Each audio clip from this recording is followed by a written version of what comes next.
Hey everyone, welcome to another episode of Food, Wine, and Whiskey in Your Own Backyard. I am Rob, your host, and with me as always, my co-host Carter. How you doing? Hey man, doing well.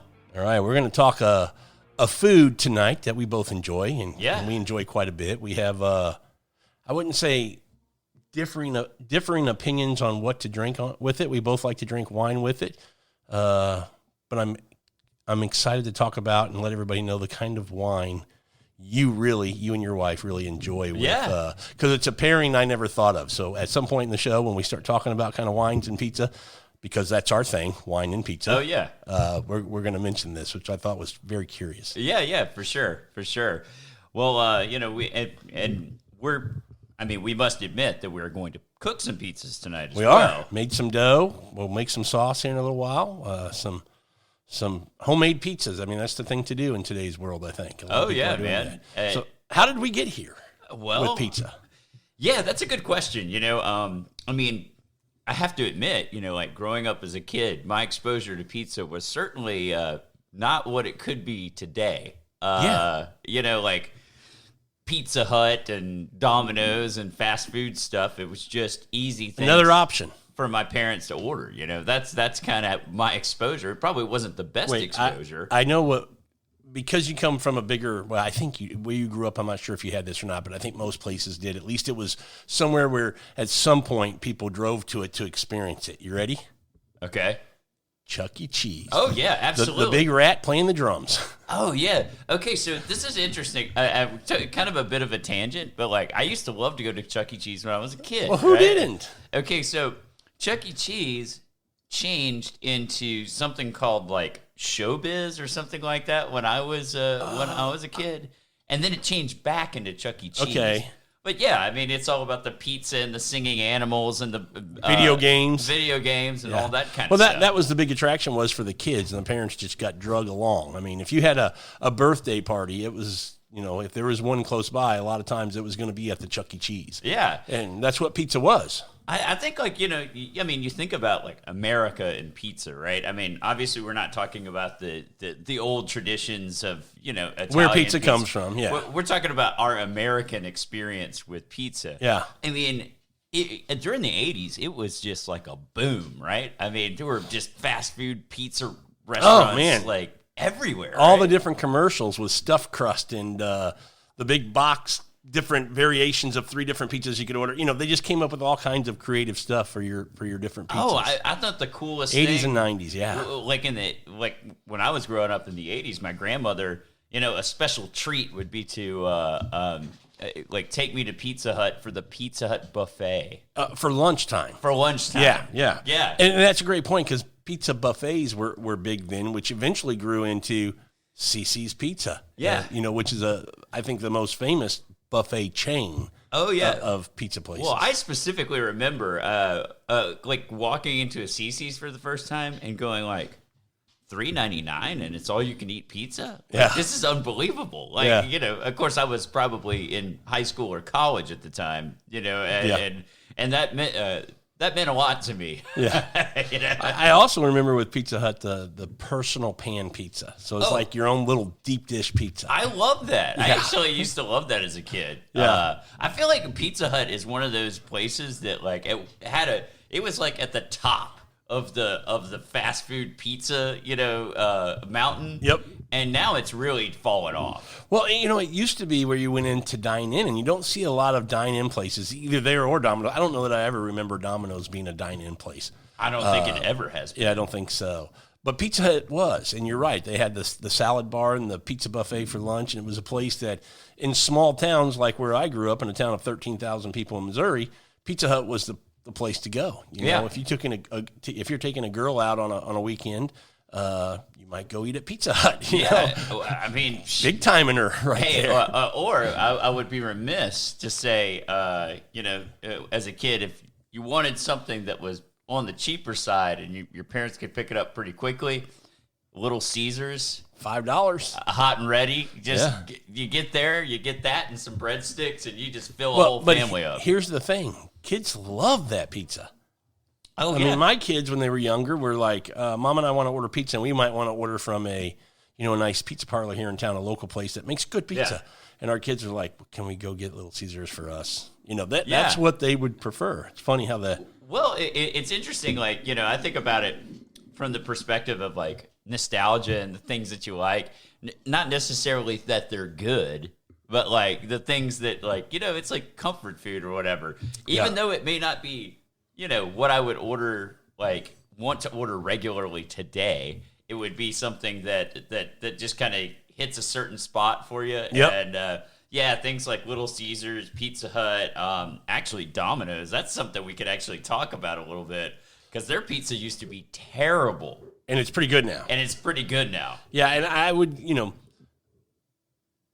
chain pizza places, they have their place. Mm-hmm. I mean, there's a time where they're, I still would eat them. But the difference is in today's world, I think everything's gotten elevated. Oh, yeah. What we thought of as simple, go-to kind of easy foods growing up 20 years ago, now it's, these same foods are now in a different class. They're really elevated with these, pizza parlors and if you think about other foods, whether it's a burger joint or, there's some hot dog places that are just out of this world. And, I used to think ramen only came in a bag, and now you can go to these ramen houses and, so it's just everything's kind of elevated now.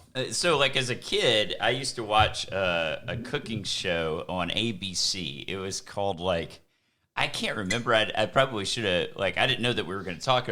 I was going to talk about this, so I should have looked it up. But it's called it was like Jeff something. Anyway, it was like an ABC show. Loved it. I used to. I guess I knew from early age that I wanted to really get into cooking and that kind of thing because I loved watching cooking shows when I was growing up. And I remember he did an episode one time on pizza and like true Italian pizza. Okay. And I remember looking at it and go like, what the heck is that? That doesn't look like anything that I'm used to at all. And, I what I like about pizza in the States, and that's what we're really focusing on today, because that's what we're exposed to the most, is different styles of pizzas, and they're kind of based on regions of the country. Yeah. But they're starting to really get outside where you would traditionally see them. And one of them that jumps out to me is in the last year, 2 years, Detroit style. A lot of people never heard of it. And now you have, the chain pizza places like we're talking about, Pizza Hut and places, offering Detroit style pizzas. And even here in Houston, just in Katy, a Detroit style pizza place popped up. And I know in Houston there's a couple of them. I mean, that's the different kinds of pizza that there are. I think a lot of people just think pizza, round, disc, throw some sauce, some cheese, whatever meat toppings you want, and that's your pizza. Yeah. And it's so much more than that. Oh, yeah. And I do have to give credit. I think that, honestly, the rise of Detroit-style pizza has a lot to do with the One Bite reviews that Dave Portnoy. Well, he gets a lot of credit for pizza in general. Yeah, and in the different styles because he hits them all. I think that's a great point. Gone up to that area a lot. And well, he's a Michigan guy. Yeah, he went to Michigan, and all that. And anyway, just I think he's given a lot of exposure because he has a huge audience. Yeah. And I think people are like, wow, that looks cool. I really want to try that, And obviously we are entrepreneurs here, so we want to give the people what they want. Absolutely.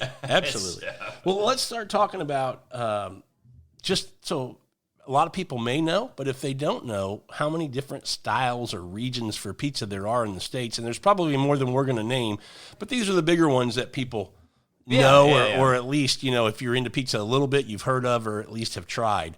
I think you got to start with New York. Yeah.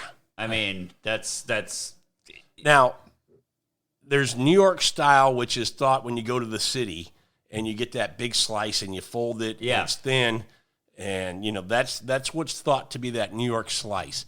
But when you talk to New Yorkers from the 5 different boroughs, they're like, yeah, that's Manhattan or down in the city or wherever. Yeah. But when you get to Brooklyn, we have a different style of pizza. So it's interesting to me. I just learned that probably less than a year ago. Yeah. That I've always said like you, New York style.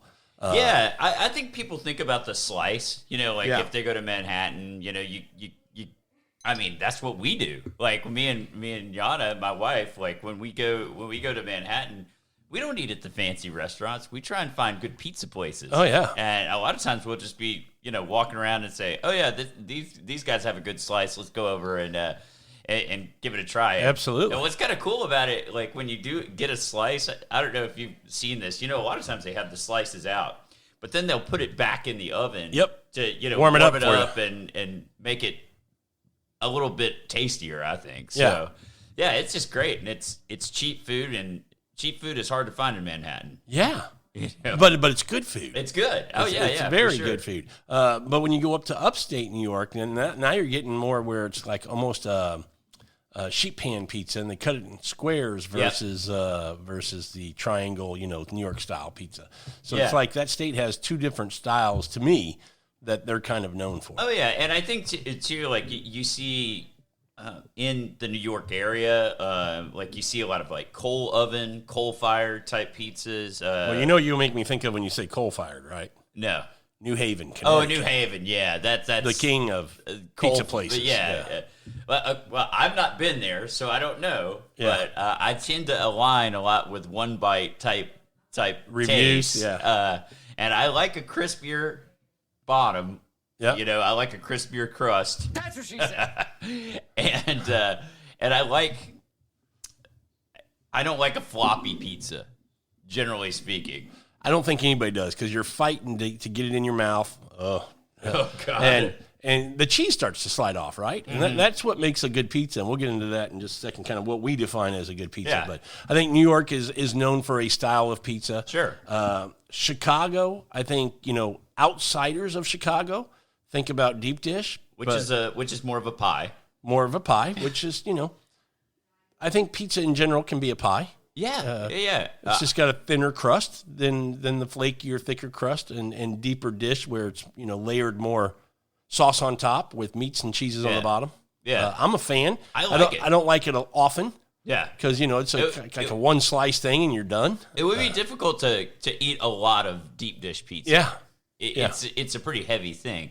Now, one thing I like about their pizza, or the deep dish, and I'll talk about there is another style in Chicago that I really like, or around the Chicago area. I'll tell you about, but with the deep dish, they mix in a little cornmeal into the crust. That's what gives it that flakiness. Yeah, I like that. Yeah, I like that a lot. Oh, So yeah, I mean, it's a knife and fork pizza, but it's good. Yeah, to me, I still classify it as a pizza. Sure, for sure. But when people go, well, it's pie. Yeah, okay. It's a pizza pie. Yeah, it's still it's got its place, and it does pretty well. I mean, you could call, when you start talking about Detroit style pizza, there's specific pans, and obviously we don't have the specific ones.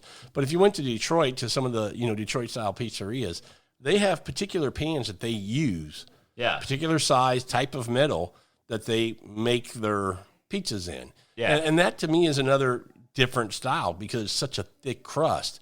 But what I love about that one, I'm not typically a crust guy. Yeah. But when you get a Detroit-style pizza, because, when you're making this and you're forming the dough in the pan, you're putting oil, lots of olive oil, so you get a crispy bottom, but you're also putting oil all around that edge there.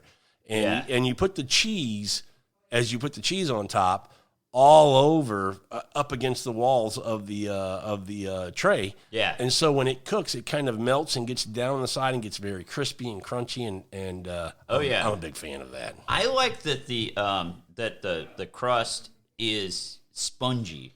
It's almost like an aerated, The crust or the actual the dough. I mean, whatever. Because the crust is crunchy. The crust is crunchy. I mean, I guess maybe the dough. The bed that the everything lays on. Is almost like a focaccia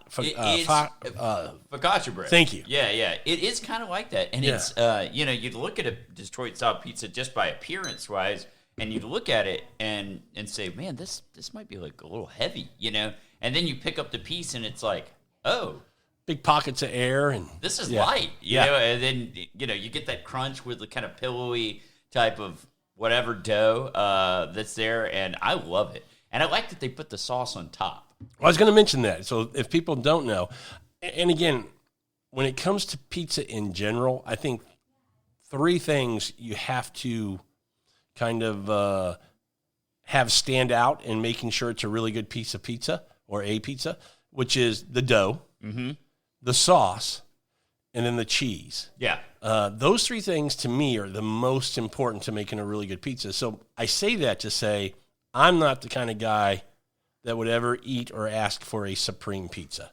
Me either. To me, now you put too much on there, and you're taking away from what the pizza should be. So I'm a 1 or 2 topping guy with my meat or cheese, and that's it. And typically, my wife will tell you, I'm a big cheese guy. I want it to be good cheese, good sauce, good dough. Yeah. And that's a solid pizza with a glass of wine. Yeah, for sure.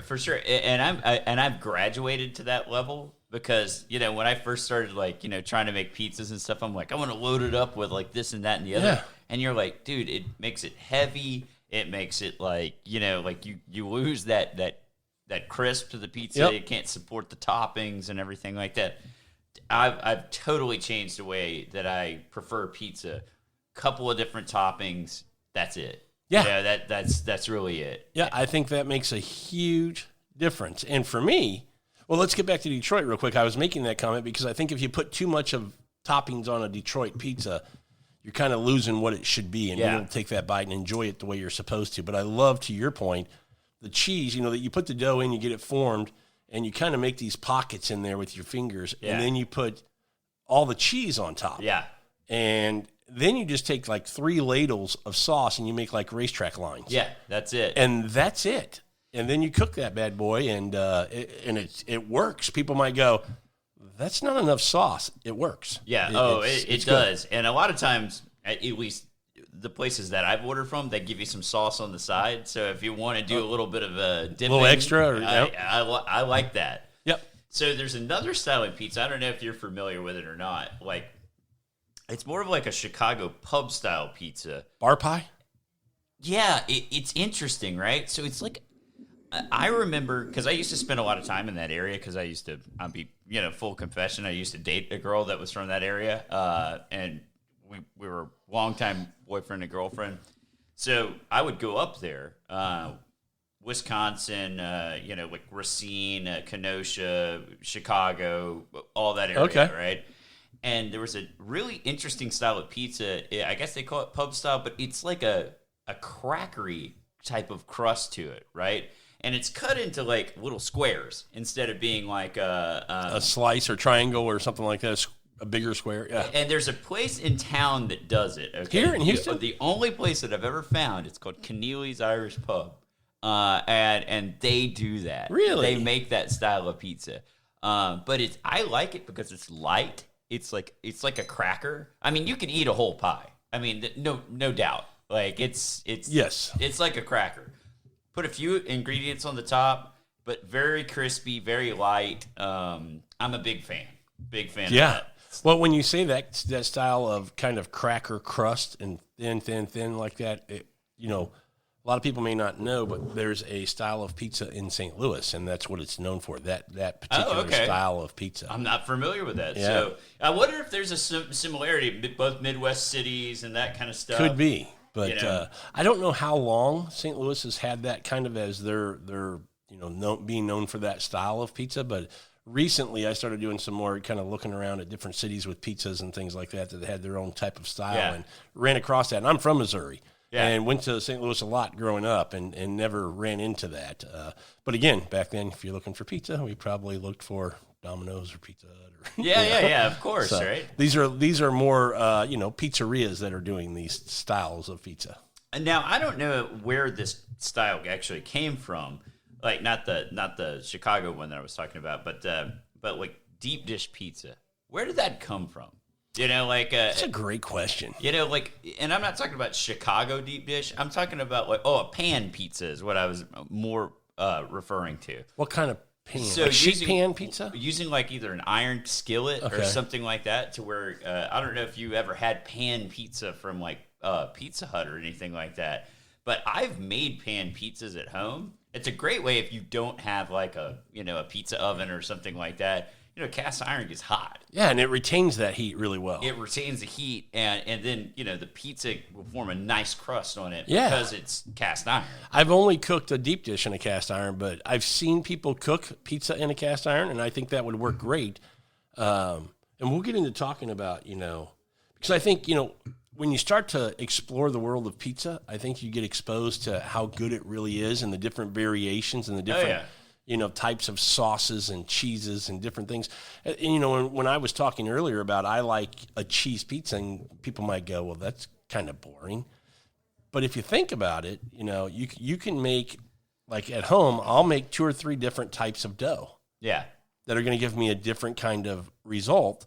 And then you can have different kinds of cheeses, fresh mozzarella versus whole milk with some provolone, or goat's cheese with some prosciutto with a couple of things on, and that's it, So you can change it up with 2 or 3 ingredients and really enjoy simple things. Yeah. And what I like about it is you can try 1 or 2 slices from 2 or 3 different pizzas versus, having to eat 3 or 4 or 5 pieces from the same flavor profile. Right. Well, and I think kind of what the One Bite guys do, or the One Bite guy does, Dave.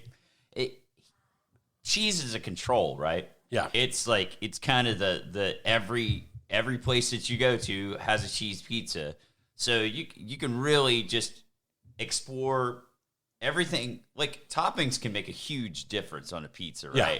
Like cheese is. You really get to the characteristic of the crust and the dough and the sauce and everything like that. So I like a cheese pizza. Cool. Oh, cheese has to, and when to me, I think this is what most people say, and they agree. A quality cheese on a pizza isn't going to be greasy. It's going to melt and hold on there, grab a hold and stay there when you take a bite. 'Cause sometimes you get these pizzas, from a lesser place. Yeah. And you take one bite and the whole top of cheese and you're fighting just to, catch it all. Oh, yeah. That's not the way it should be. No. So. Yeah. So yeah. But as far as styles go, I mean, what other ones do you know of that? Well, you have like a Granny's pizza, which is, there's several of them that are similar to Detroit style. Yeah. And then you have like the sheet pan pizza, which instead of cooking in like a 9x13 metal kind of tray, you're going to be more in what would be a sheet pan, whatever that is, 17x24 or whatever it is. And they cook pizzas like that. That must have developed from the Roman style pizza, that's in Italy. It's more of like a long. I think so, a Roman style. Yeah, I think you're exactly right. Neapolitan is one that's very popular. That's not necessarily a region in the U.S., but it's a style of pizza that a lot of people like. It gives you that big kind of bubbled crust. Yeah. And you get that kind of leopard marketing marks on it, and people like that. And it eats airy and nice, so it's very not light real and dense and heavy. Yeah. And it's a style that's a couple of different ingredients, with your basil and your cheese and your sauce, and that's really it. To me, when you think Italian style pizza, you think Neapolitan, generally speaking, which Portnoy doesn't like. Yeah, he's not a huge fan. 6'8", 6'8", that's where it starts. but for me, I actually like Neapolitan style pizza. I'm not I wouldn't say it's my favorite style, but I like it. And when it's done well, it's really good. Yeah, and you could totally eat an entire pizza. And I think people sometimes with a lot of things, get locked into one thing, whether it's, I just like a cheeseburger with just these toppings and that's it, instead of changing it up once in a while. Let's throw some bacon or blue cheese on there versus, American cheese or whatever. Sure. Pizza to me should be the same way. Yeah. You should change it up once in a while. It's fun. It's a versatile type of dish that doesn't have to be the same way every time. And to me, that's what makes it kind of fun to cook at home, at least, but, also going out and trying different places. Oh, yeah, for sure. There's so much you can do with the dough. There's so much you can do with the technique. It's just, like you said, very versatile. And I will say, I've got 2 favorite foods in life. Okay, that's it? Just 2? I mean, when you're talking about last meal, okay, we're talking there's two things, and we always have a last pour thing. Yeah, last meal. The best smash burger, 3 patties, grilled onions, that diner style. That's number one. Okay. For me, food wise, I absolutely love it. Patty melt maybe a little bit under that, but something like that. Number 2, a grease bomb, a total grease bomb with fries. With fries, gotcha. double fried, super crispy. Okay, you're reading my mind. Yeah. I was just going to go super crispy, and you beat me to it. Oh yeah. A little ketchup with black pepper that I shake into the ketchup to make it like a pepper ketchup. Yeah. Okay. Number 2, pizza. Really? Freaking, that's it, man. Those are of all the crazy chefy food that I've ever had. Keep it simple. Those are the 2 things that I just absolutely love, So, yeah, I'm a fan of this topic today. Yeah. Pizza, I think, like everything in the last 5-10 years, it's just people have kind of dove deeper, went down the rabbit hole of these things. I think YouTube's a huge part of that. Oh, yeah. You know, there's a lot of people, chefs and things that are showing you things on YouTube, and people are starting to catch it and see it and get interested in it. And it's the same way for me. I liked these things, but YouTube's something that, whether it's wine or whiskey or coffee or food, I mean, it's helped me kind of dive deeper. It's today's version of, the encyclopedias. If you want to know anything, you go to YouTube and, you get this whole video tutorial on how and why, or whatever the information you're looking for, which is great. But I think in a way, like YouTube has taken, these regional pizzas, like your Detroit style, your Chicago pub style, your New Haven, like all this kind of stuff, right? And it's taken these and given them a ton of exposure. That's why I said earlier, I think you're seeing them everywhere because of that. I mean, you're getting all this exposure. Yeah. And people are like, man, I want to try that. I want to try that. I want to try that. And this is it. Obviously, they do it like with the different Italian styles, your Roman style, your Neapolitan style. I think there's a few other different styles in Italy. But like even the American version of pizza, like all of the regions have just gotten way more exposure. Yeah, absolutely. And I think that's good. And I think it's also good that it's gotten people to want to make pizzas at home. And I think that boom of people, when I grew up and we were going to have, an easy cookout or some kind of cookout, it was always typically burgers, hot dogs, or chicken. Yeah. Right? Something you put on the grill, have some friends over. That was what you cooked. Pizza now is kind of the people we know around the community we're in here in Houston, a lot of people love having pizza cooks in the backyard and doing those things. And I think it's great. Oh, it's awesome, man. Yeah. I mean, it's awesome. And you can make pizza, at home in a lot of different ways. Like I said earlier, even if you don't have a big pizza oven or anything like that, you can make a pretty killer pizza in a cast iron skillet. Just make the dough. You've got something that holds heat really well. Yep. It can make a good pizza. Now, I don't think there's a lot of substitutes for pizza ovens. Yeah. Like just getting up to that temperature that you need to be at. Though I've had some of the best pizza that I've ever had was out of a green egg. Chris Francis. Yeah. Yeah. I mean, crispy bottom, awesome, like, just 90 seconds to cook it. It's just awesome. And you're getting essentially that wood fired because you're cooking it on coal, right? Absolutely. So you're really getting that flavor there. Excuse me. But anyway, I mean, there are ways to do it at home. Yeah, well, and cast iron's great, but even just getting a pizza stone, the typical oven at home will get up to 525. Yeah. And you can cook a pizza in there, no problem. Yeah, that's fine. May not get the exact results that you want from, a pizzeria, but you can still do it. And the trick there is to, I think a lot of people who are going to make pizza at home may not know the tip that you should put the stone in, 45 minutes to an hour as the oven's heating up. Yes. And let that stone get hot. Right. You don't want a cold stone and put that in just before you put your pizza dough in with all its toppings and sauce and cheese. Absolutely. So, we actually, at home, just leave ours in the oven. Yeah. Yeah, I mean, like, and if we ever want to cook pizza, it's ready to go. It's ready to go. Yeah. That kind of thing. And if you got to cook something on, whatever pan, you just put it on top of that. Okay. It works. So I do have a question for you. All right, fine. And I think we should talk about wine here in a Absolutely. little bit and what we like to drink while eating pizza. But I do have a question for you. As far as toppings go, I know we've already talked about cheese. What are some of your favorite toppings that you like on a pizza? And it's going to depend on the style. I get it. Yeah, so for a meat pizza with the red sauce and the cheese and stuff, I'm typically an Italian sausage guy. I like Italian sausage. And then I'm probably going to go with my Italian sausage, a little bit of black olive, a little bit of mushroom, and that's it. Okay. And that's my pizza. See, now I will say there's a nostalgic part of me, and I know Italians think pepperoni is trash, but I like pepperoni. Okay. Just from a nostalgic part, of sure. me. But what I've really started liking is prosciutto, like on pizza. Okay. And a lot of people, now I do it different.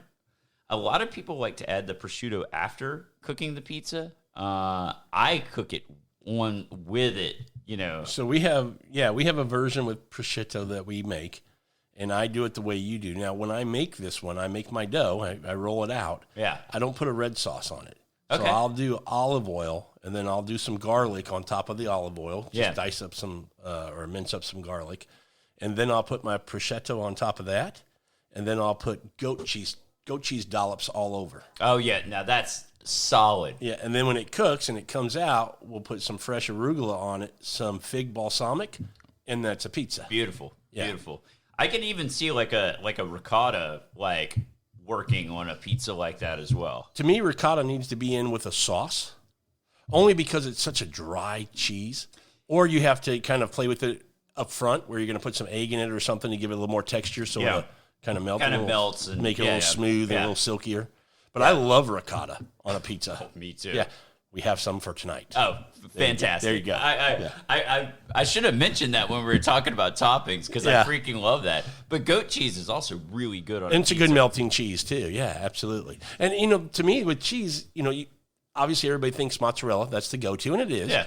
But man, that's what makes pizza fun. It's the canvas of the dough. Yeah. And then do your thing. Man, the other night, speaking of goat cheese, a pizza that we made was so we had met some friends and eaten at a steakhouse, and of course I ordered this giant, huge ass New York strip. Yeah, I ate half of it, right, and I brought the rest home. And then the next night I was like, you know what we ought to do? Slice that thin. Slice that thin and put it on top of the pizza with a little goat cheese. Oh. Goat cheese or blue cheese? Oh gosh, blue cheese on a steak. So good, so good, man. But anyway, yeah, I love the canvas and being able to do kind of all these different things with it. The other thing, it's a great party food. Like you like you said, it's a fun thing to cook them out and back and everything like that. But it's an interactive type of thing, Yeah, it's almost like going to a cooking club or something, because you get people involved. If you're the host, to me, I always say, look, I'll make the dough, I'll make the sauce, I'll have all the cheese grated and some variations in cheese.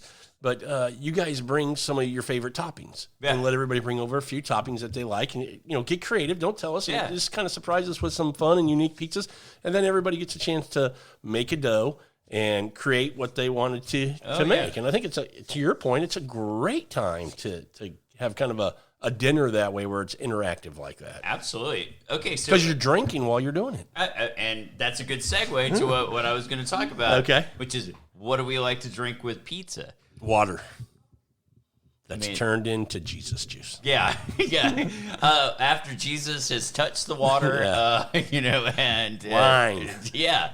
Well, wine is, it's a go-to, right? Absolutely. For me. For me, too. I think there's a lot of people who, I think a lot in the Midwest, think of beer and pizza.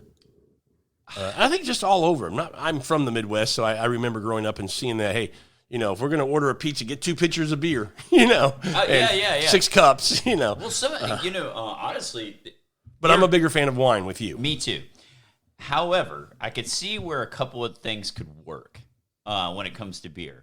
Like, for instance, a Hefeweizen might be really, really good with beer. Or with pizza. Yeah, that's a lighter beer. Lighter beer, kind of bready. Yep. Yeasty, a Belgian style Throw a beer. little orange in there with some acidity and stuff. That could really cut through, right? Yeah. So I could see that working. But just a a pitcher of Bud Light, get out of here. You know? Yeah. I'm not.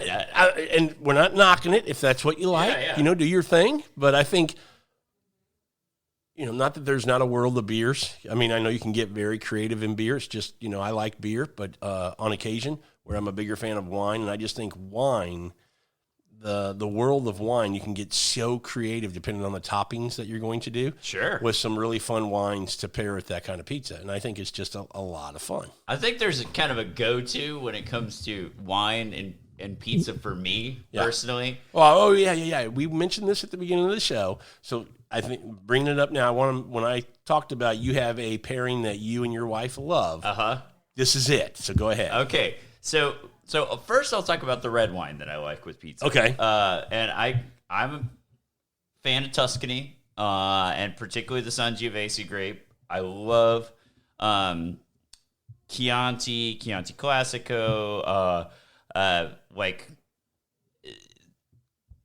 that to me is a great wine with pizza. Like, you know, that just Sangiovese, fantastic.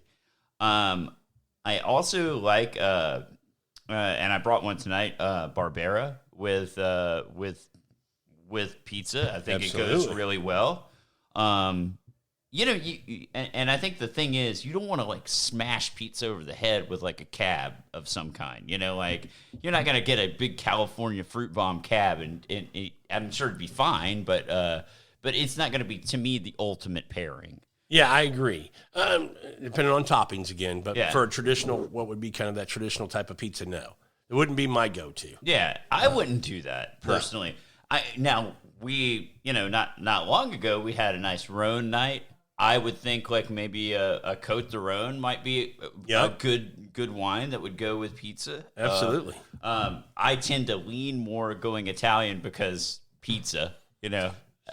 Yeah, I'm that way. I mean, pizza is an Italian food, and just in general, I'm a big fan of Italian wines because I like the Italian cuisine in general. Yeah. And so I would agree with you there, absolutely. But, I mean, there's certainly French wines that would go extremely well with pizza. Okay, if you say so.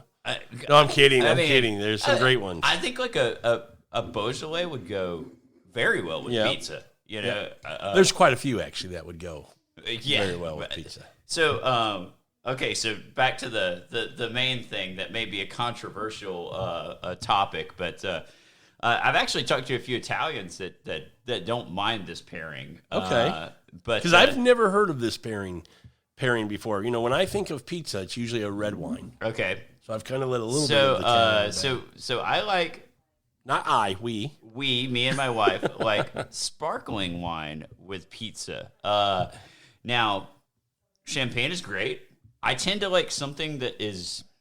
We're not going to drink this tonight, but I tend to like something that has like that's more of like a rosé or something like that, like a sparkling rosé with pizza. I think it tastes really good. It's I think it's just like a lot of times it's the acid that cuts through the fat that's like, to me, it's a good pairing. Yeah. And it's something fun too. You know, I think pizza is a fun thing. I think pizza's a lot of fun. So sparkling just puts a smile on my face. So I just love it, you know? Tell me the truth. Is it more fun when you and Yana, and I think I know the answer, I just want to hear it, when you and Yana are at home and decide to make a pizza at home, or is it more fun when you just order one in and open a bottle of wine? Make it at home and absolutely. Oh, that's tough. To your point of pizza's fun. It's fun when you make it at home. Yeah, and it's not that hard.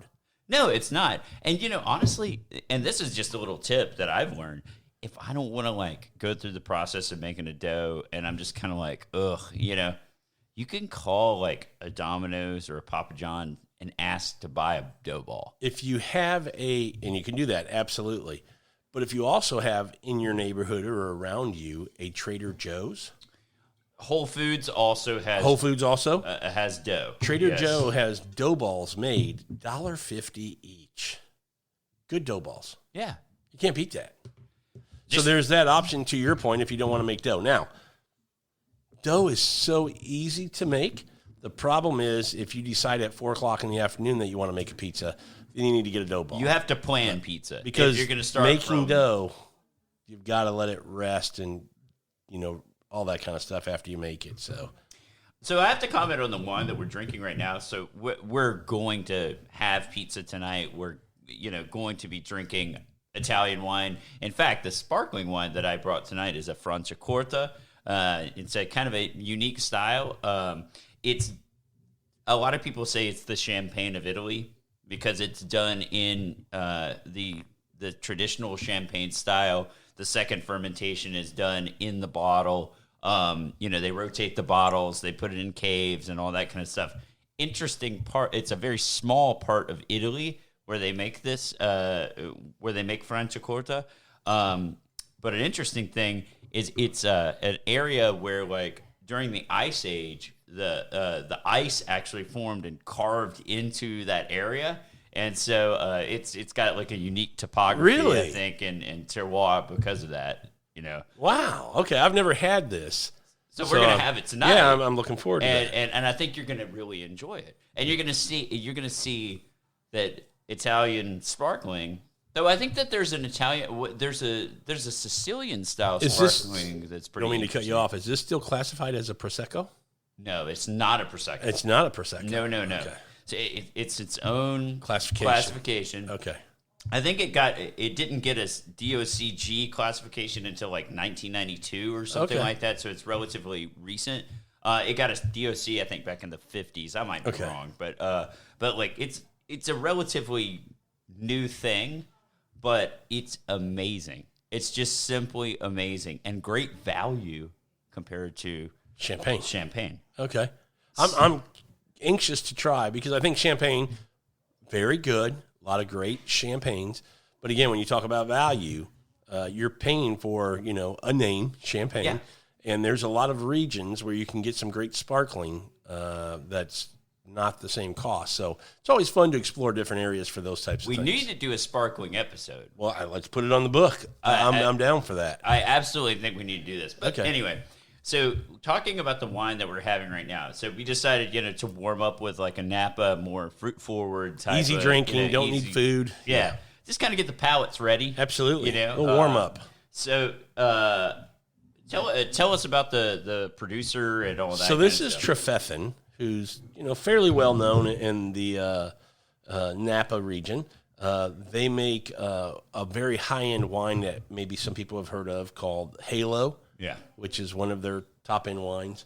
But Dragon's Tooth is a predominantly Malbec. The blend on this is 49% Malbec, 27% Petit Verdot, which is a grape I enjoy a lot, and then finished off with 24% Cabernet Sauvignon. And it's a wine that Sandra and I think they started making it maybe 5 or 6 years ago, and it came to us in a wine shipment. And ever since then, it's been one that we enjoy just for sitting around having a nice glass of wine. It's not real. It's got heavy tannins. I mean, I don't know if it's drying out your mouth. Yeah, but I was going to say, this could use a little more age to it. Yeah. If we had a little red meat, it would go well with this. But this is what vintage is this? 18, I think. Oh, is it? Yeah. Did you see that somewhere? Where did you see that? I saw that somewhere on the bottle. This is 100% estate grown and produced by Trefethen. And it's always nice when it's produced on, their on the property. It's not sourced grapes. Yeah. Why am I not seeing the vintage? Where did you see it? I think it's on the top here. It says, like, underneath Dragon's Tooth. Tooth. Duh. Yeah, it's an 18, which still, for Napa, it's almost 4 years old. Yeah. It's not like 2 years old. This is could go for. We have a few more in the fridge, but I just thought opening something fun that's different that a lot of people don't. Have you ever had one of these? No, I'm not. And so a little inside baseball in my life. I play Irish and Celtic music. So this is the Welsh Dragon that's on the front. I always had the theory that this came out, like I said, 5 or 6 years ago or something like that. I think they named it this. Do you have a guess why? No guess at all? 5 or 6 years ago this came out. Year of the Dragon or something like that? No. There was a show out that was just extremely popular called Game of Thrones. Oh, okay. Well, that would make sense. Obviously, they didn't reference anything like that, but it was thought to be that kind of, medieval kind of dragons and whatever. So I just thought when that came out, I remember thinking, oh, yeah, Game of Thrones is huge right now. Of course, they're going to come out with a label, whatever. That was where my mind went. I'm sure they talked to Trefethen, they're probably going to go, nope. But that's what it made me think. It's interesting. I wonder if somebody who is an integral part of this company, if they have any Welsh background. You're really curious about that dragon. Yeah, because it's very specific. Oh, really? Yeah, that's a very. I mean, like you. Well, what kind of name is Trefethen? I don't know. Have you ever seen what Gaelic Welsh looks like? No, maybe it's about this. I'm giving you like a 2 foot span here, or that's 6 foot. That's 6 foot. Their words are like so many letters long. Yeah. So Trefethen, I mean, maybe that's an English version of. Who knows? I guess we could do a little background, but yeah, maybe there is. That's a great point. Maybe there's some tie to that, and that's where they got it from. Yeah, when I see that dragon specifically, I'm like, does it give you a story on the back about the wine, or says something like, oh yeah, our Nana Catherine Trefethen was Welsh. There, look at you picking that out. Yeah, I'm impressed. Yeah, well, when I say, I mean, this is very specific. This is like. If you look at like all of the Gaelic nations and everything like that, like Wales is one of the 7. So my theory was gone. Yeah, had nothing to do with Game of Thrones. Yeah, it had everything to do with their good news is we can edit that out. No, I mean that's right. I mean, kidding. Unless you're a freaking like Celtic music nerd like I am, how would you know that? You picked that out. That's pretty impressive. But anyway, back to pizza. Yeah. So I think if you're listening to this, you're interested in pizza, and if you're not doing it already, you should be making pizza at home. Absolutely. And if you have kids, it's great. Oh yeah. If you just like to make with friends and family, it's great. If it's just you and your wife, it's great. Yep. If it's sadly just you, still good. Yeah. Yeah. You have leftovers. A couple dough balls for the next couple of days. But making pizza at home, I think, is just a lot of fun that you mentioned earlier. But I also think you can really make some great stuff. You can get quite creative with it. Yep. And it really, I mean, just explore different styles. I mean, you could have, 12 different dinner parties with 12 different types of pizza. And the nerdiest thing about making pizza is the dough. I agree. Though I would be remiss to not talk about this. Okay. The sauce to cook or to not cook. Yeah, we would definitely. I think that's something that needs to be discussed because those are the two options, and I've changed. I had a thought and did it that way for a while, and then changed. But before we go there, let's talk about doughs because that's your blank canvas. Yep. And creating whatever kind of canvas you want, I think, is important because you can make doughs. Understanding the flour that you're using when you start talking about the amount of proteins and the amount of glutens, and then you start getting into hydration. How wet do you want this dough to be? Is going to give you a different result than a drier dough. So, I mean, it can get nerdy. We're not going to get nerdy right now. I'm just letting you know that if you want to make pizza at home, if you want to just find one recipe that you like the dough and that's what you're into, that's fun. Yeah. That's fine. But I think it's a lot of fun, and I'm kind of a nerd with things like you with whiskey or coffee or wine or whatever. We get into it, we kind of dive deep. Oh, yeah. But I think it's a blast to make different types of doughs. And when you have people over and kind of go, okay, here's a different dough, tell me what you think. And not tell them kind of what they should expect. Let them tell you what they're getting from the dough that you're serving them. I think that's a lot of fun. So dough is something that... Oh, yeah, for sure. And it's the most kind of, I call it scientific or nerdy part of making pizza. Yeah. After that, everything is just simple and throw it on. Yeah. For the most part. For the most part. The sauce, as we mentioned, is a... So we can go there. Go ahead. Well, there's really two schools of thought, right? It's either cook the sauce or don't cook the sauce. Yep. And I'll be honest, I'm kind of like you.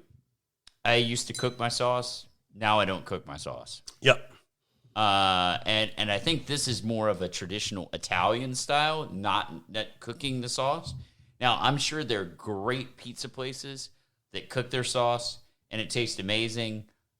It's just, in my experience, not cooking the sauce yields a better product.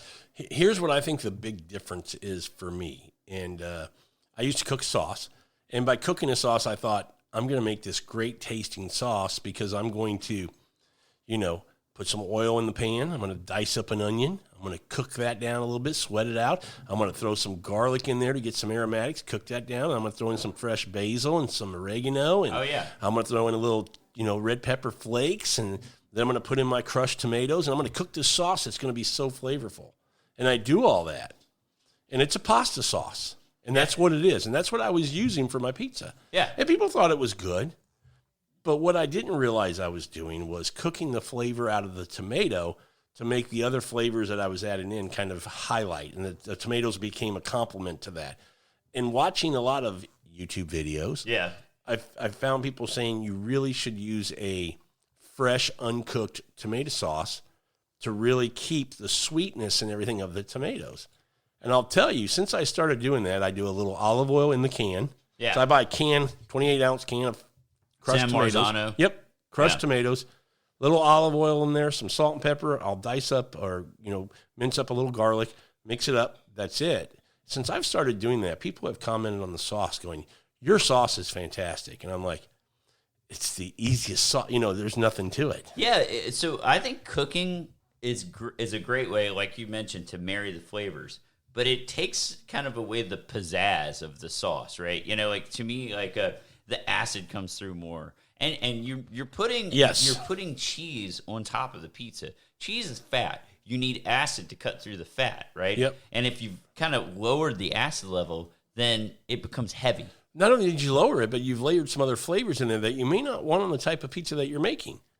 That's you don't always want basil and oregano in there. Yeah. No, I like a little oregano on top of my cheese as I'm cooking it, but different than being in that sauce. I will say in a fresh sauce, I like to put basil in it.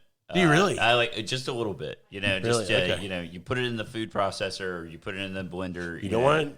Oh yeah, you can do food processor. Just don't want to do that with whole tomatoes. So if you're at the store and you buy whole tomatoes where have seeds in them, because if you don't like want that, you're going to get a bitterness out of it. So that's going to be more of a hand squeeze, and then that's a good point. And the seeds will make it bitter. impart bitterness to it. So it is important to have when you buy your tomatoes, make sure that they're crushed or. That's my favorite. I don't have to worry about it. Yeah, me too. Kind of sauce ready.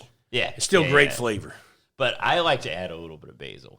Okay. Personally, but that's just a me thing. Yeah, because I like basil, but I don't know that I want basil on every pizza or, that taste of basil on every pizza. I just like it's like a pop of freshness to me. It is a pop of fresh, no doubt about it.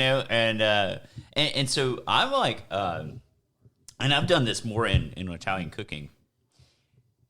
I found that garlic is garlic. I love it, but it's a very dominant flavor. It's a good thing. I like it. I think, and I've been talking to some Italians that I know. They think we use way too much garlic here. Well, yeah, of course they do. Have you ever watched Italians cook? Yeah. How much garlic is in there? Very little. Zero. Or zero. They don't put garlic in. And I'm not going to say I blame them for that. I don't think garlic and what we put it in is necessary. It's just something I like. And you know what? It's good for you. I like garlic. Yeah. I mean, it's nothing wrong. I like garlic. Yeah. My point is, I think that we add it to everything a lot of times in Italian cooking when we cook here, at home. And I don't know that it necessarily has to be added to everything. I think it's a very fair point and a good point. But you're just going to do it. It's true. Anyway.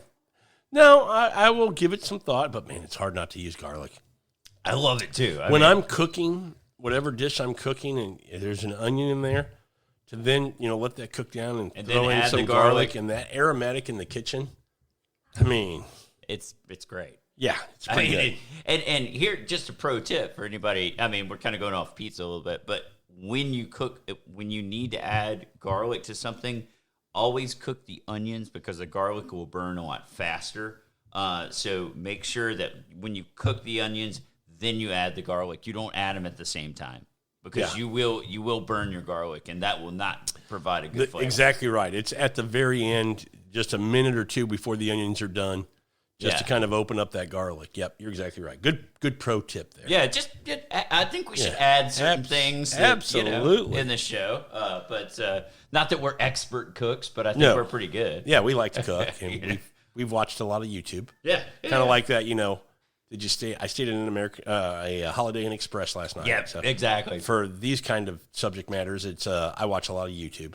Man, how dark is this wine? I mean, it's like purple inky, isn't it? It is super purple. I mean, I bet it after a couple of years, this wine's going to be freaking good. Well, we'll find out in a couple of years. Yeah, we've got a couple more bottles in there, so. But it's pretty good right now. It's just very tannic. Yeah, I mean, it is drying out the palate. Very much so. Very There's much some grip on this one. Yeah, this one's. It's just getting after it. So I do have an opinion on cheese. I know I said cheese is pretty simple. To me, cheese is simple as long as you make the right choice of what you're using. Yeah, I agree with you here. Okay. Because it's cheese, right? It's just knowing what to buy. Don't buy, in my opinion, you may differ. I have seen people online have different opinions than this. I'm not a fan of buying the processed bagged cheese. Yeah, so that is a good point. Just so everybody knows, when you get shredded, I never put shredded cheese like that. I didn't shred personally on pizza. Shredded cheese from a store has got a waxy coating on the outside of it. That's why it lasts 6 years. Yeah, that's why that cheese lasts forever. Yeah.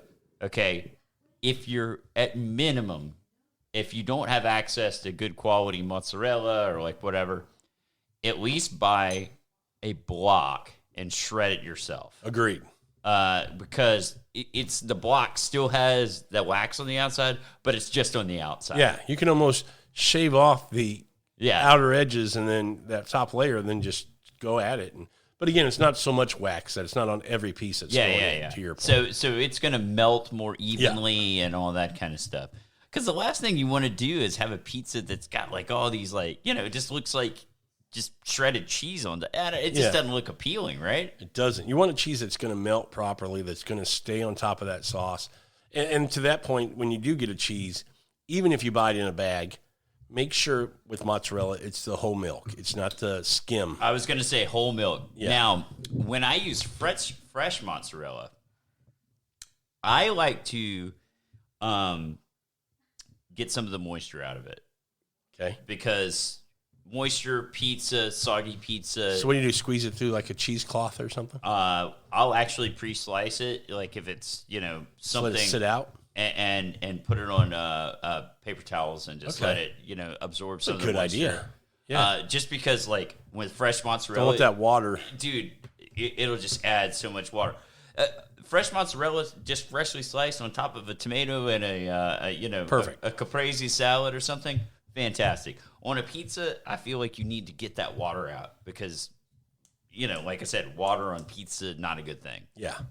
I'm a big fan, too, and I started doing this about a year ago. Everybody knows mozzarella. Yeah. But I'm a big fan of the whole milk mozzarella. But I saw a pizza guy talk about also some freshly grated provolone. Yeah. And so I do that blend. I shred both. I do predominantly mozzarella with some sprinkle of provolone on top.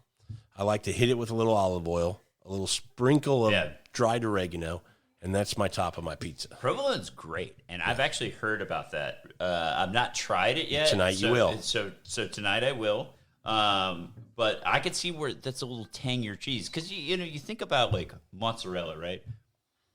Very mild cheese. Yes. Just it's not. I wouldn't say it's the most interesting cheese that you're going to eat. No. It serves a great purpose.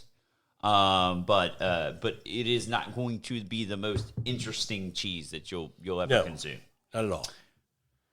But go ahead. Mixing in a little provolone, I think, makes it amps it up. I could see that. I want to see what you think tonight, so that'll be fun to get your opinion on that. I've even heard, like we talk about the one bite stuff. Yeah. I've even heard that like Portnoy, like talking about places that add like a little cheddar, like white cheddar, I mixed can see that in. Too. Some little other like interesting cheeses. Well, you know what else I'll put on top? I'll sprinkle just a little finely grated Parmigiano Reggiano. I like that. Gets a little more saltiness on top. I always I like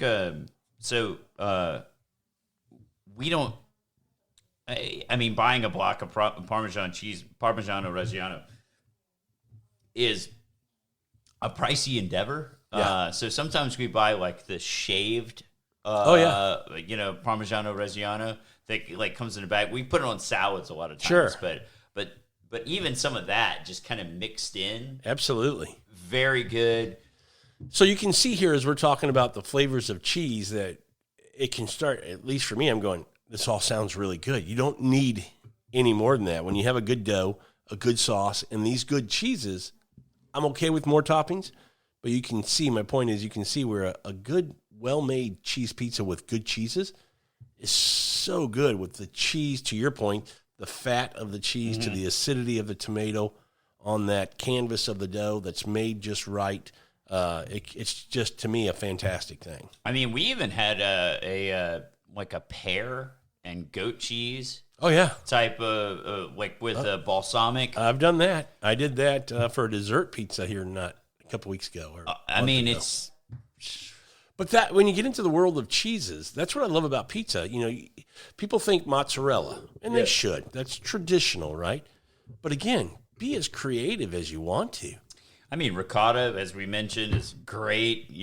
But you could do a Gruyere. That's a great melting cheese. Like we talked about, some blue cheese, goat cheese. I mean, you say provolone. I mean, you think about a cheesesteak, right?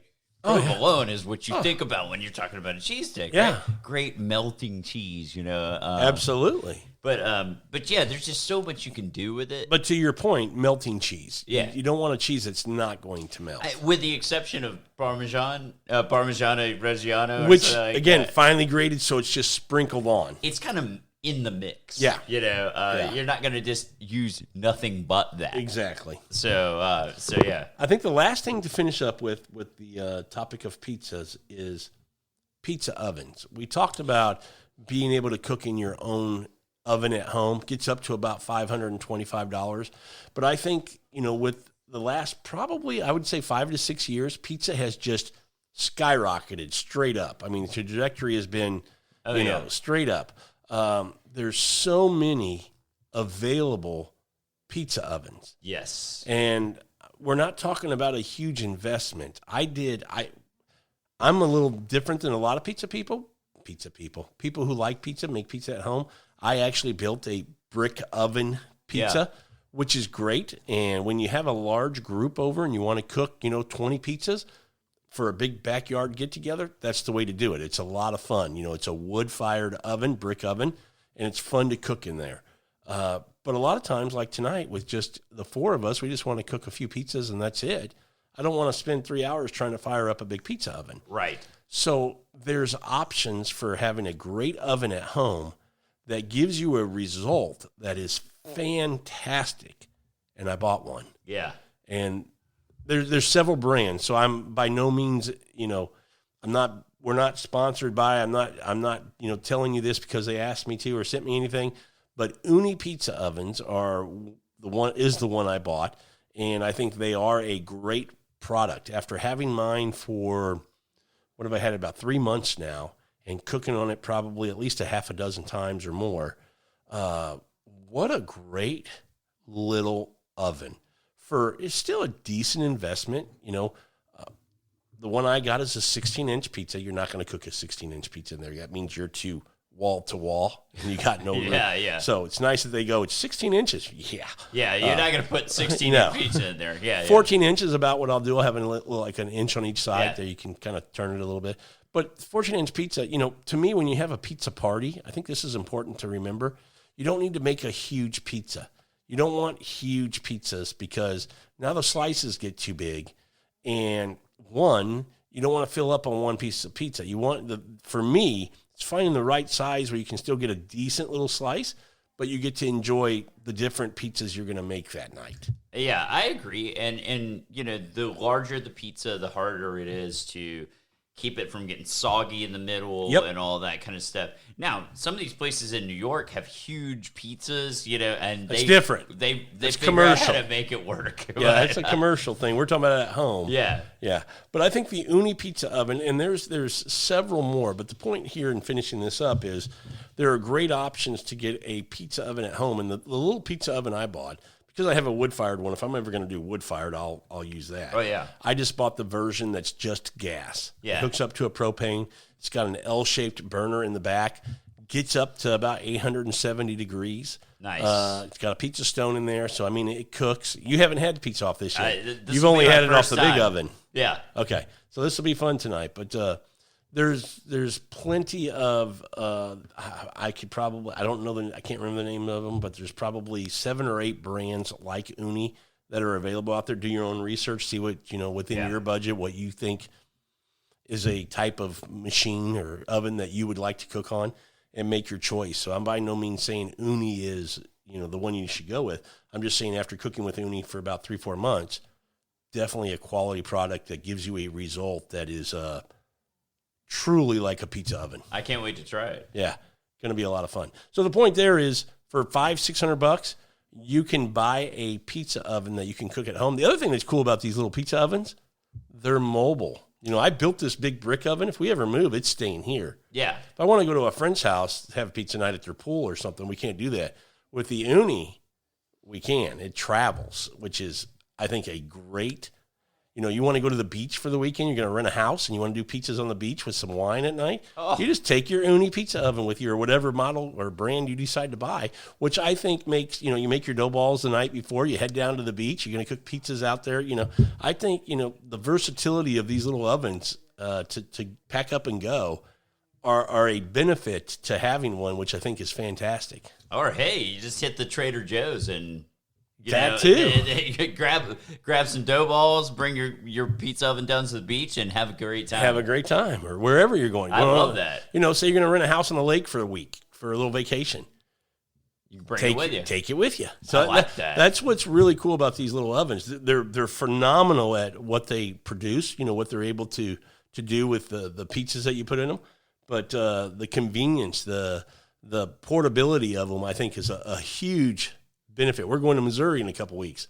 Guess what we're packing up for a pizza night up there? You're going to pack up the pizza. We're going to pack up the Ooni and take it. So that'll be a lot of fun. A lot of our friends are up there asking for a pizza night. Yeah, heck yeah, we can do that. So nice. But definitely, if you're going to get into pizza, investing in a pizza oven at home, I think you won't regret it. You're going to love the difference from cooking in an indoor oven versus, even though it's a smaller little oven, you're still going to get a kick out of that kind of process of cooking in there. And it's just a lot of fun. To your point earlier, the interaction, somebody comes over, you have guests coming over, you're going to cook pizza. Making the dough and all of that is fun. Put it in the oven, okay. Having an actual pizza oven with this flame that's 900 degrees, different experience. Absolutely, man. Yeah. Absolutely. So that's my last bit of, a tip, if you will, is to, if you're going to get into pizza, it's worth at some point when you're in that journey to pizza journey to invest in a pizza oven. Yeah, because they're available for sure, and to know that it's portable and all that. That means you don't necessarily have to carve out a spot of your yard. Yeah, to make pack it up, put it in the garage, and they got carry case. I mean, anyway, you guys dive in, look those things up, but they're a great option with the way pizza's going. It's just having a little oven at home is. I guarantee you, when your house gets done, something tells me you're going to have a little pizza oven out back. You better believe it. You better believe it. All right, well, you get ready to go eat some pizza, drink some wine? Yeah, dude, let's do it. Talking about it, I'm ready to go make a couple. Yeah, man, I'm hungry. All right, well, we're going to be off and make some pizza. But we wanted to say thank you to everybody for listening. We appreciate it. And until our next episode, enjoy your next pour. Pizza time? Pizza time. Hey, follow us on Facebook, Instagram, Twitter, YouTube. We're on all those things, so make sure you check us out. We appreciate you all listening. Tell your friends and family. We need to grow our audience. We'd love to have more people listening to us. Cheers, guys.